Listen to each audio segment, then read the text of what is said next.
یەکێک لە گۆڕانکاریەکان کە لە گۆڕەپانی سیاسی داهاتووەتە پێش دروستبوونی هێز و قەوارەی نوێیە کە بۆ هەڵبژاردنی پەرلەمانی عێراق کێبڕکێ دەکەن. هێزە نوێیەکان بە کۆمەڵێک پەیڕەو و پرۆگرامەوە هەوڵی بەدەستهێنانی دەسەڵات ئەدەن و خۆیان بە جێگرەوەی هێزە کۆنەکان وێنە ئەکەن. ئەگەر ئێمە یەک دەنگ لە ئەوانی تر زۆری نەمانێنان دڵنیاتانەکەمەوە بە چەند ساعتی کەم دەسەڵات وەرەگرین، بەڵام ئێمە مانای ئەوە نییە کە هەوڵین بۆ سڕینەوە لە ناوبردنیوانی تر، بەڵکو ئەوانە بنە کەمینە و ئێمە کارەکەین لەسەر دروستکردنی ژیانێکی تەواو باش بۆ خەڵکی کوردستان، ڕێگرین لە تاڵانی، ڕێگرین لە دزینی نەوت، ڕێگرین لە یارمەتیدانی گەندەڵکاران، ڕێگرین لە بەردەوامبوونی گەندەڵکاران. دکتۆر سەردار عەزیز پسپۆڕ لە سیاسەتی ڕۆژهەڵاتی ناوەڕاست و ڕاوێژکاری پەرلەمانی هەرێمی کوردستان پێی وایە دروستبوونی هێزی نوێ بەرئەنجامی بەسەرچوونی هێزە تەقلیدیەکانە. جا لە گەشببینی هێزی نوێ دەبێتە هۆکاری ترسیش بە حکمی ئەوەی نازانرێت ئەم هێزانە لە داهاتوودا چۆن سیاسەت ئەکەن و ئامانجیان چییە.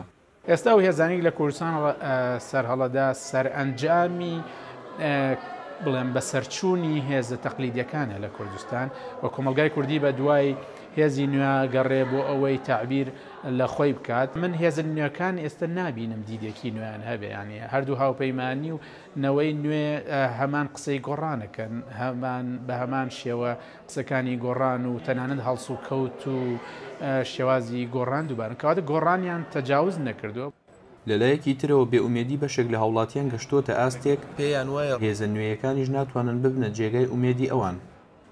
بۆ ئەم هەڵبژاردنەی پەرلەمانی عێراق خۆم دەنگ نایم، چکە بڕۆم وایە هیچ کام لەم حیزبە تازانە و هەم کۆنەکانیش نەیانتوانی وەک پێویست کۆنەکان نەیانتوانێت وەک پێویست خزمەتی خەڵک بکەن و تازەکانیش بە کۆمەڵێک بەڵێنەوە یەنە سەر شاشەکان و قسە ئەەکەن کە پێشتر زۆر لەمانەمان بیستووە، خەڵک زۆر لەمانەی بیستووە.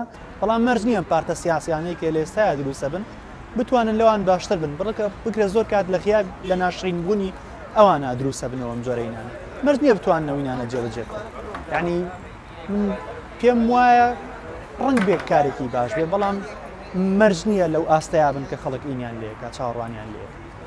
وا بڕیارە ڕۆژی 12 مانگی 5 ئەم ساڵ هەڵبژاردننی پەرلەمانی عێراق ئەنجام بدرێت و لەگەڵ نزیکبوونەوەی وادەی هەڵبژاردن ململانەی لایەنە سیاسیەکان بۆ بەدەستهێنانی دەنگی هاوڵاتیان تا دێت سەختتر دەبێت.